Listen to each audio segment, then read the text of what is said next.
चलो यार बीच चलते हैं। बीच कहाँ है? 4 से 5 करोड़ के रेजिडेंशियल प्लॉट्स, 3 से 12 करोड़ के विलास।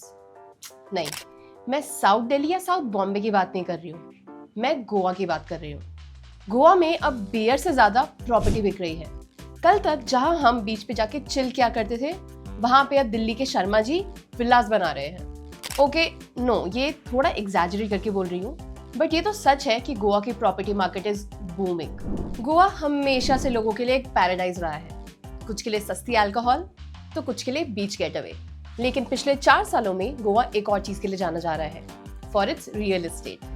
प्रॉपर्टी बायर्स और इन्वेस्टर्स के लिए गोवा अब सेकेंड होम बाइंग अपॉर्चुनिटी बन गया है।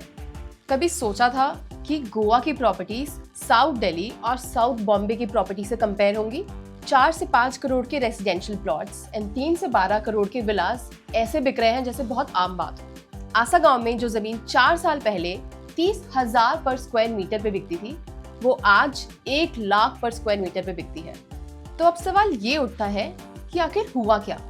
इसका मेन कारण है कोविड के समय जब सब वर्क फ्रॉम होम कर रहे थे, तब सबको लगा घर से क्यों करें, चलो गोवा जाके करते हैं।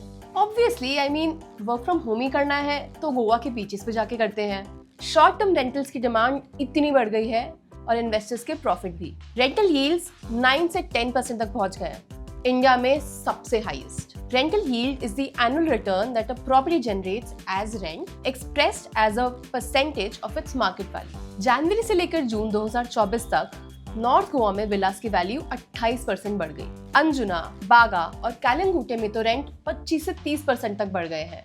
लैंडलॉर्ड्स की तो लॉटरी लग गई। वैसे एक और रीजन है इस ग्रोथ का, गोवा का नया एयरपोर्ट मोपा ने गोवा की कनेक्टिविटी को और भी इम्प्रूव कर दिया है, जिसकी वजह से प्रॉपर्टीज के रेट एक्सेलरेट हो गए हैं। अब 2 तरह के लोग गोवा में प्रॉपर्टीज खरीद रहे हैं। पहले वो लोग जो रेंटल यील्ड से इंप्रेस होकर प्रॉपर्टी खरीद लेते हैं, फिर उसे या तो रेंट पे डाल देते हैं या फिर एयरबीएनबी पे लिस्ट कर देते हैं।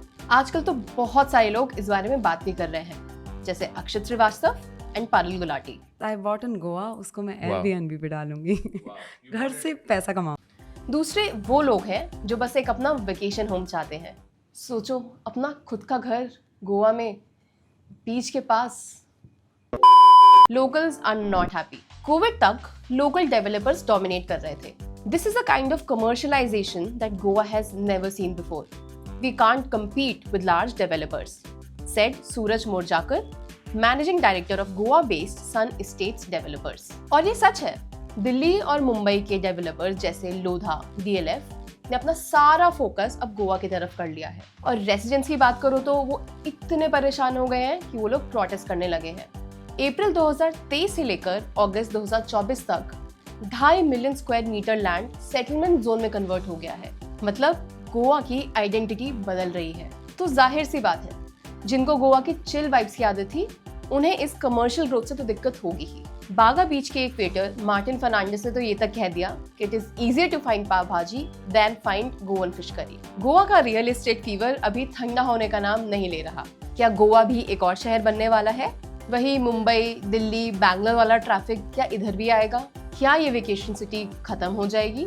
आपको क्या लगता है? कमेंट से बताइए। वीडियो पसंद आया तो लाइक, शेयर, सब्सक्राइब जरूर कीजिए टू आवर चैनल, जहां चर्चा जारी है।